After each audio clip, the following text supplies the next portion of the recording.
Folks, today I have a lesson plan that I wanted to present to you guys. I think the last time I did this was all the way back at the beginning of this year, and it's overdue.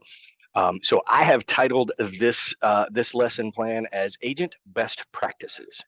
Call it, if you will, a collection of things that just some practices that I have adopted over the years, or seen adopted over the years, or watched in other agents and said, that's a good one, and I'd like to emulate that. Um, as Mike has said many, many times, there are no new ideas. It's all recycled ideas. We're just recycling other people's ideas. So hopefully there's some nuggets of wisdom in here. Some of this seems very, very basic. There are some big rocks that we're going to talk about today. There are a lot of small rocks, but when you put small rocks in and collect them together, it becomes a very big rock. Okay, so hopefully you will get some nuggets of wisdom out of these today, and we will move forward. Any questions? And by the way, I want this to be completely interactive. If you've got something that you've heard, if you've got something that you personally have practiced, or find it to be helpful, by all means, this is an open forum, and we're all going to learn from each other. All right, so feel free to pipe up, raise the red flag, and say something at the appropriate time. All right. Let me get my sharing happening here, folks, and we are going to roll. Agent best practices. I am just going to launch straight into this, y'all. If I can get my slides to work. Okay, so the first, like I said, not a whole lot of organization on this slide deck, but the first thing we're going to talk about is your phone. Your phone, your communication is by far the most significant thing, the biggest tool that you have. Answer your daggum phone. All right. The days you're a real estate agent, the days of you screening your calls are over. A lot of your clients are going to come from unknown numbers or unrecognized numbers. Other agents are going to be unrecognized numbers. If you are doing more than a handful of transactions in a year, you need to be answering your phone, and you just need to get used to the fact that you're going to have to deal with some spam callers, and you're going to do some hangups. All right. So the next thing dealing with your phone is your voicemail. This is such a pet peeve of mine, y'all, and I hope if any of you have this on your phone right now, I will forgive you for now. But in 30 minutes from now, I will no longer forgive you. If I call you and I get the non-custom greeting, you have reached 770-1234. You and I are going to sit around and we will no longer be friends. Okay. Is that enough said? You are a professional. Leave a professional voicemail. And in that voicemail, if you say the words, I will get back with you at my convenience, again, you and I are not going to be friends. You don't have such a thing as convenience as a real estate agent. You work off of other people's conveniences, and it sets the right message. It sends the wrong messages when you say, I'll get back to you at my convenience. Okay? Think about that. If you go to some of the most professional organizations, you will get voicemails that will say, if you call me after the hours of 5 p.m., I will return your call the following morning between 8 and 9. And when they actually do it, that is a significant thing, and it should be acknowledged, and it goes a long way to saying you're professional. All right. Likewise, if I go to wait through you have reached 770-1234, leave a voicemail and I'll get back to you, and it says your voicemail box is full, again, pet peeve. If you are not either organized enough, or if you are so busy that you don't monitor your emails and screen them and delete them to the point where your voicemail doesn't fill up, then that is a significant indicator of the professional that you are. And I, as a co-op agent, may not want to do business with you if I reach you and you say your voicemail is full. All right. With regards to your phone, anytime you are starting to work with a new client or a new agent, load that client or your co-op agent into your contacts list in your phone. That way, you're no longer um, tempted to screen their calls. You know who is calling. You know it is that agent that's calling you about your new listing, or you know it's your new client that wants to go see that home. All right. So again, these are just random things that are all under the category of dealing with your phone. But one of the things that I love to do is anytime I am loading those agents in my phone, the best tool to be able to do that, HomeSnap Pro, y'all. And it's now actually going from HomeSnap Pro to homes.com. Did anybody see this? The app is changing. Yep. It's KJ, go ahead, can I add one thing to adding in your phone? please. So something I like to do, if you happen to be someone who makes cold calls, either expired or FISBOs, when I make the call, I put that person's name and address in my phone so that when they call me back, I can see who it is. And I'm not like, yeah, I called you. Who is this? Smart, very smart. Oh, you must be that person that did I do you have a house for sale? Right. That avoids Oh, that problem altogether. So that is actually brilliant. Brilliant. also on Moxie, under the little tab, information tab where it says notes, if you enter notes about someone there, it'll show up on your phone. Oh, And so true. we tested it and they don't get it, but you get it. So then you can like put exactly like what they're looking for, or anything you need to remember. So anytime you pull them up, you have all that information in front of you. Brilliant. Does everybody know what she's talking about and where to do that? Okay. If not, I'll show you. Does that work also for Android? Because I know most people are Apple. I don't know. What do you think, Megan? Would it? I don't know. I would think it would, I would We'll think so see. but too. I'll check. Let's test. Let's test. And Letitia, if you have questions about it or whatever, get with me. I'll show you Yeah, exactly what we're talking about. I'll test it. Thank you. Awesome. All right. Now let's go back to sharing. Hang on a second. All right. So with regards to using HomeSnap Pro to look up your co-op agents and adding them to your contacts, this is the actual screenshot from HomeSnap Pro. And what you can do is you can look up an agent. In this case, this handsome fella named Dwayne Amos, who's got a very big dog on his picture. And one of the things I love about this is, folks, y'all can see the deal flow down here, which is this is the second part of that screenshot of the screen, and it shows you how many transaction sides your co-op agent has done in the last 24 months. So if I'm dealing with an agent, if I'm putting an offer in on a house, I immediately go look up that agent. I look at their transaction sides. That way I know, have they done significant amount of business? Are they a brand new agent? Are they a brand new licensee? Have they been out of the running for, the last 2 years because they got out of the business or whatever? All of those things you can see by looking at their deal flow. It also gives you a little bit of a strategic advantage if, for example, you find out that they've done all buyers and this is their very first listing they've ever taken. That can help you. All right.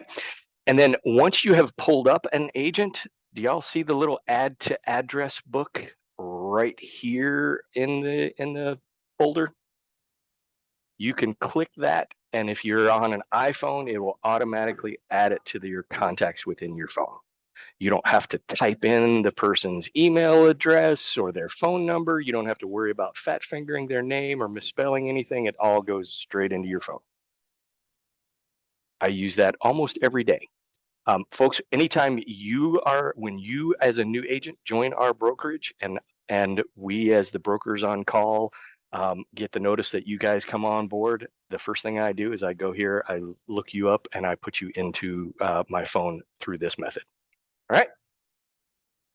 Lastly, you need to know, these are all under the category of your phone. You need to know how to share your own contact info with other phone users, with other Android users, whichever the case may be. I did this specifically for iPhone just simply because that's what most people have. But you guys got the idea. But you need to know how to send your contact information to someone along with all your social media links. Everything needs to be in your contacts. Don't just pass out your business card or say, here, call me or whatever with your business card. If you do that, then they're not going to put you in their phone. Does that make sense? Whereas if you send it to them, they will put it directly into their phone. Okay, so there's the first one. A great practice is to work with, you either do hi, hello, or link tree, social media tree. Selena has helped many of you with this, and many are using it. Hi, hello is just one of many providers that you can use, but it's a great tool. Anybody using any one other than the ones that I've already mentioned? Okay. Let's talk about your car, everybody. Some gentle reminders. What you drive is it is not critically important. What it looks like when you drive it, that's a whole different thing altogether. So it is always a good idea to keep your interior clean, keep your car washed. If you're going to be going out on showing appointments, you got to have a full tank of gas. It's got to look good. It's got to run good. And make sure you're not having to stop in the middle of the day. All right. If you guys go out to my car and open my trunk, you will find a showing kit in a little Rubbermaid that is stocked in my car. And I have, amongst other things, just a handful of things in my kit listed here. You got some bottled water. I have 2 great big giant golf umbrellas. You can get them C21 branded if you want. If you do, your extra credit. Mine are just regular old umbrellas, but I have 2 of them, one for me and one for my client. And if you don't think that when you are pulling up on a house and it's bucketing down the rain, when you open up your car and get your umbrella out and then open your umbrella, the second umbrella for your client, they're gonna love you for that. All right. Believe it or not, yes, you need to have some toilet paper and you need to take it with you. Vacant homes often will not. And sometimes your clients, random Jay? people will need to use a bathroom. Yes. Quick question as far as branding goes. Mhm. Where would you go for that? Or can someone here help us with that? Because I've been wanting to get one done. Or a branded umbrella, a C21 umbrella. Branded umbrella, branded waters, just get the stickers somewhere and slap it on there. I've been invited to many festivals to hold a booth, and I'm still waiting on figuring out where do I get cloths branded, banners branded, all of that stuff. Okay. All of everything we have resources for ordering all of that marketing material. I'll get with you afterwards. It's all through help desk can get that information for you. Okay. So in addition to, we were talking about toilet paper, face masks. In this day and age, there are still people that are anal retentive about the face mask and the whole COVID post-pandemic environment. Be conscious of that. Hand sanitizing wipes and hand sanitizers. If you are going to be opening homes and opening doors with families that have children or even diabetics, it's always a great idea to have snacks. As a diabetic, it's always nice to have snacks. Okay. And again, kids involved, coloring books, crayons, etc. Those things will go a long way towards keeping kids entertained. And all of this, in addition to the paperwork that I need, the listing agreement that I might need, the purchase and sale agreement that I might need in a folder, all of this is in the trunk of my car in a big old Rubbermaid tub. Hopefully you guys can pull one together. All right. Any other questions or any other items that you all keep in your showing kit that others might benefit from? I have like flashlight, It's a great idea. Also has wasp spray because I went to a house and it had a wasp nest right by the door. I was like coming back with wasp net spray. So, Brilliant. yeah. Brilliant.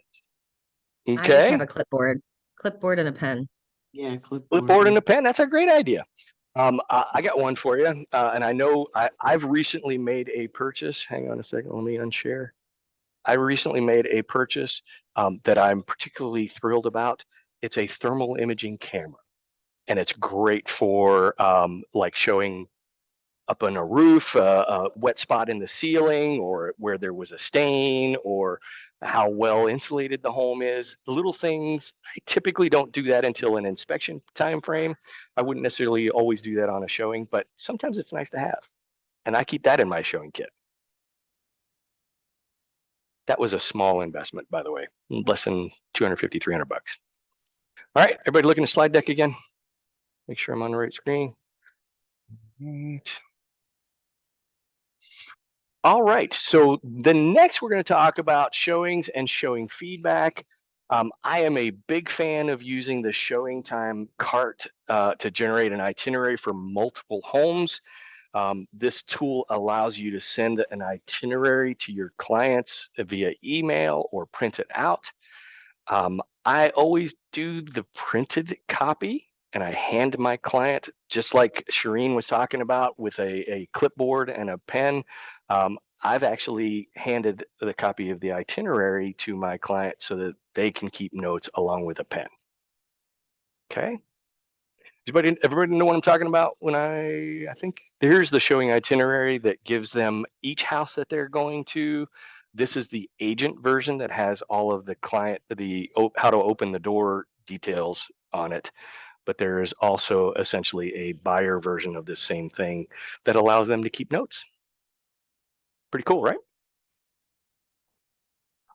I am also a big fan of taking your itinerary that you have scheduled and your 5 homes, preload all of those addresses for all of your showings into your mapping software, whether you use Waze or Google Maps or whatever. There is a method. I don't know how to do it very well in Google Maps, but in Waze, you could do plan a drive. And you can put all 5 addresses, 6 addresses in there, and it's very nice. It's very convenient. And when you're standing in the house that you're viewing right now and you're trying to plot how long it's going to take you to get to the next one, it's real easy to just pull up your Waze, click the one button, and you're off to the next house. You don't have to look it up or try to do it while you're walking out of the door and resecure the door. Make sense? Lastly, when showing and managing your showing, you can always reschedule showings on the fly. You want to stay on schedule. If you're going to be late, you can always use the showing time app on your phone to move that showing. I'm even more conscious about keeping appointments when the home is occupied. If it's a vacant home, you know what? Not so much. I don't really care all that much. I'm not worried about inconveniencing anybody. But when you know that a homeowner has, has had to pack up their kids in the car, has had to put the dog in the kennel and put it in the back of the car and driving around the block, it's just courteous to keep on schedule or to let them know if you're going to be late. Simple, easy, courteous. All right. We talked a little bit about this, and I'm showing you that. Now we're going to talk a little bit about the Supra and then what's going to happen at the door. All right. A good idea is to update your e-key prior to a day of showings. So everybody can open up their Supra, make sure their e-key is updated. There's a little update button on there. And you want to do that in the morning when you're connected to your Wi-Fi at your home. The problem is if you get out in the boondocks, if you're showing houses in the sticks up in, Butts County somewhere, and there's no cell coverage, and you're trying to download that key with no cell coverage, guess what? You can find yourself in a situation where you cannot open that door. All right. After you have opened the door, leave the black key cassette outside of the door on the floor. This is the international signal for go away. There's a showing in progress. I will be done in a minute. All right. And if you are an agent that walks up to a door and you have a scheduled showing and you're going, well, showing time tells me I'm supposed to be here at 12:30 and it's 12:30 and there's still somebody in there. Be courteous, knock on the door, ring the doorbell, and courteously ask the other agent, hey, are you almost done? I've got a showing and we're on a schedule. All right. So be courteous at the door when you are showing homes with the other agents. Any questions on this at all? When it comes to showings, after you are done, always, always, always leave feedback. Folks, an agent that doesn't leave feedback is not an agent that I do not want to work with. It all comes down to the golden rule. Do unto others as you would have them do unto you. When I have a listing, I am going to be hanging on every word of that feedback. So I need to acknowledge the fact that the other listing agent, when I'm showing the house, is dependent upon me leaving that feedback. All right. Hey, Jay, I used to do that until I got a call once and got called all kind of nasty names for giving an honest feedback. So, I mean, if it's you, I'd probably be very objective in that feedback. But what I've found, even from other agents, is just fluff now, because some people are so sensitive they cannot remain objective. You know? Remember, the feedback you are leaving is the feedback being left with the agent. I want you to be honest with the agent. And if the agent is sharing that with their client, that's up to them. I want the feedback. Exactly. You also have that problem, Megan? Yeah, like where I had a agent like come and or contact me and was like, "Oh, why'd you say that?" And I was like, I know. "Because that's what my buyer said." Hey, If you no want me to offense. blow smoke up your skirt, I'll do that. But that's not helping you. Okay. It's not helping you. I want the negative feedback. And more importantly, I want you to put it on the paper because that helps me to make whatever argument I need to make with my client that their home is overpriced or that the purple paint in the master bathroom has got to go. No, I agree with you, man. We're on the same page. It's just We are on the same page. and that's a yeah. Yeah. I have been told that it can weaken your buyer's side if you leave feedback. Is that true? Only if you're saying like, if the feedback that you leave is like, how did your buyer think about the pricing? Well, if you go, well, it's underpriced, and then you turn around or you say it's overpriced and you leave an offer that's $10,000 underpriced. It's when you're contradicting yourself that the feedback can be a little counterintuitive. But most of the time, if I'm leaving feedback that they're going to list an offer for, the feedback is offer on the way. It's that simple. Okay, thank you. Okay. All right. But again, I like to make the feedback that I'm leaving valuable. I will leave positive feedback. I will leave negative feedback. I will tell them exactly what they're thinking. And then when I get negative news and I'm fearful of sharing it with my client, hey, there's a standard script for that. I'm sorry, you got to have a tough skin in this business. Not everybody's going to like your house as much as you do, but this is important information because it tells us how your home is being perceived by the marketplace. And that's valuable information. It tells us what we need to do. Okay. So don't be afraid of bad information just because it might hurt your client's delicate feelings. Sorry, Snowflake. You need to hear this. This is your home. And if you want me to get the value that you want out of it, this is part of that process. All right.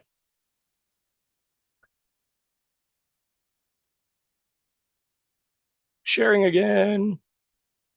All right. I believe so strongly in this that I encourage you all when you have a listing to not use the standard boilerplate showing time 4-question feedback format. I have developed one and y'all are welcome to use this. I think I have put this in as a showing time template that you can use this template if you would like. And I can show you exactly how to do that in a coaching session if you're curious or if you want to try to figure this out. it is very easy to customize your feedback form design into questions like this that are a little bit more meaningful than, did your client like the house? Yes or no. Did your client like the interior? Yes or no. These are a little bit more meaningful. Any questions? Blocking, time blocking, and your calendar. You've got to have a written calendar, and Mike talks about having the written calendar and having your appointments on there and treating appointments as or activities as appointments. If you say that you are going to create a video on Monday, Wednesday, and Friday between the hours of 9 and 11, then you put it on your calendar, and between the hours of 9 and 11, you don't do anything else, but you create your video and you post your video and you edit your video. It's time blocking. It is putting activities on the calendar and keeping them as if they were an appointment. Simple, but yet so complex. All right. Another little tidbit, have a well-written biography available and continuously updated. You're going to need it for your website. You're going to need it for your social media. You're going to need it for your Zillow profile, your Realtor.com profile. So create your little bio, keep it in a file, in a Word document. I've had the one that I've used for many, many years. I continuously update it with new positions, new titles, new sales records, things like that. All right, you're going to need it. A couple others before we run out of time, and I think we're going to run out a little bit of time, but I am a big fan and I am a huge proponent tracking your own sales. Okay, yes, the brokerage tracks your sales. Yes, we can spit out a report for you if you would like, but years from now, that report might not be available. I have gone back and recently I went through an exercise where I took all of my transactional history, every single sale that I have done since the time that I started in the business, and I put it on a map. And I had to go back to closings that I did in 2015 to be able to map all of these. Guess what? Those reports weren't available, and the only tracking that I had from my brokerage at that time was a spreadsheet that I created because I couldn't go back to that brokerage. So I'm a big fan and a big proponent. Anytime I have a new transaction, I put it into a spreadsheet. I know exactly what my commission is going to be to the dollar before I ever get there. All right. Can you help us with that map? Yes, I can. All right, everybody. That is all the time we have for today. I didn't get all the way through the slides. Hopefully you got a couple of nuggets of wisdom out of this today. If you have any questions or want to dive into any greater detail, you know how to get a hold of me. Have a great day, everyone.